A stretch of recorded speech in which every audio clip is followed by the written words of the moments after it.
Pilkhana tragedy দিবস স্মরণে new ইয়র্কের জ্যাকসন হাইটসে গভীর শোক ও বেদনার আবহে আলোচনা সভা অনুষ্ঠিত হয়েছে।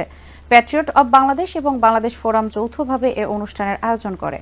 বিপুল সংখ্যক প্রবাসী বাংলাদেশের উপস্থিতিতে অনুষ্ঠানটি রূপ নেয় ন্যায় বিচার ও সত্য প্রতিষ্ঠার এক দৃঢ় অঙ্গীকারে।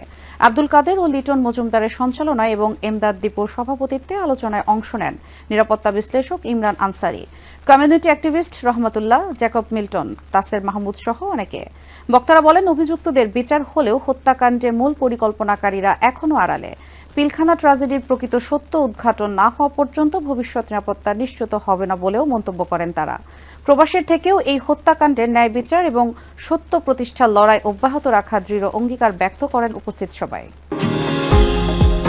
নিউ ইয়র্ক থেকে সম্প্রচারিত TVN 24 টেলিভিশন বিশ্বজুড়ে বাঙালির কণ্ঠস্বর।